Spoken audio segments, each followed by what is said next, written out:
Praise the Lord. ஆண்டவர் இரட்சகருமாக இயேசு கிறிஸ்துவின் நாமத்திலே உங்களை வாழ்த்துகிறேன். கர்த்தர் உங்க கூட இருக்கிறார். அநேக நேரங்களில் நம்ம ஆண்டவரிடத்திலிருந்து நிறைய காரியங்கள் எதிர்பார்க்கிறோம். என் வாழ்க்கையில் இதையெல்லாம் கர்த்தர் தர வேண்டும், என் வாழ்க்கையை ஆசீர்வதிக்க வேண்டும், உயர்த்த வேண்டும் என்று விரும்புகிறோம். ஆனால் சில காரியங்களை தேவன் நம்மிடத்திலிருந்து எதிர்பார்க்கிறார்.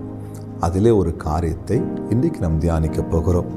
கொலோசியர் 3ஆம் அதிகாரம் 9ஆம் வசனம், ஒருவருக்கு ஒரு பொய் சொல்லாதிருங்கள், பழைய மனுஷனையும் அவன் செய்கைகளையும் கலைந்து போட்டு.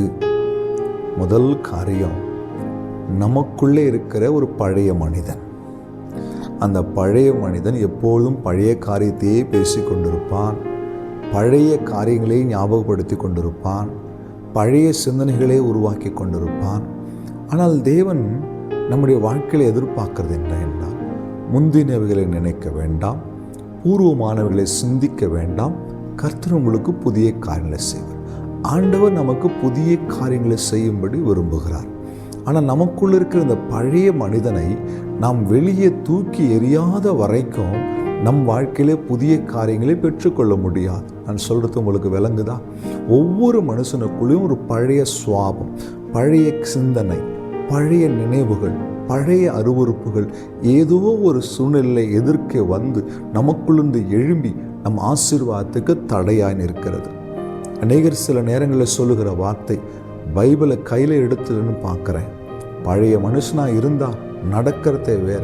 என் அன்பு தேவ பிள்ளைகளே, உங்களுக்குள்ளே எனக்குள்ளும் அந்த பழைய மனிதன் களைந்து போடாத வரைக்கும் தேவன் நம்முடைய வாழ்க்கையில் புதிய காரியங்களை செய்ய முடியாது. ஏதும் சொல்லுகிறது, பரிசுத்தத்திலும் நீதியிலும் நிறைந்த புதிய மனுஷனை தரித்து கொள்ளுங்கள். நம்முடைய வாழ்க்கை ஆசீர்வாதமாக இருக்குன்னா, நம்ம வாழ்க்கை உயர்த்தப்படணும்னா, நம்முடைய வாழ்க்கையில் கர்த்தர் பெரிய காரியங்களை செய்யணும்னா ஒரு காரியத்தை நிச்சயமாய் செய்யணும். இந்த பழைய மனுஷனை கலைந்து போட்டு தூக்கி எறிந்து புதிய மனுஷனாகிய பரிசுத்த ஆவியானவரை உங்களுக்குள்ளே வாசம் செய்ய அனுமதி கொடுங்க. உங்கள் வாழ்க்கை ஆசீர்வாதமாக இருக்கும். பரிசுத்த ஆவியானவர் எங்கு உண்டோ அங்கே விடுதலை உண்டு.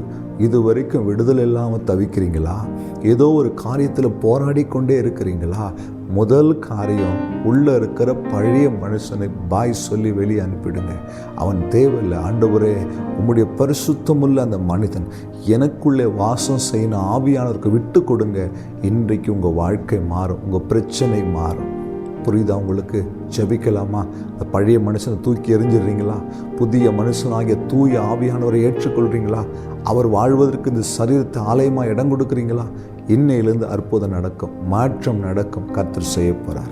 ஜெபிக்கலாமா? அன்பும் இரக்கமுள்ள நல்ல ஆண்டவரே, இந்த வார்த்தைக்காக ஸ்தோத்திரம். இந்த வார்த்தை கேட்கிற ஒவ்வொரு உள்ளத்திலும் தெய்வன் பேசுவீராக. பழைய மனுஷனை கலைந்து போடுகிற அனுபவத்தை கர்த்தர் எங்களுக்கு தருவீராக. அப்படியே நீர் செய்ததுக்காய் நன்றி. இயேசு கிறிஸ்துவின் நாமத்தில் பிதாவே, ஆமென். அல்லேலூயா. God bless you.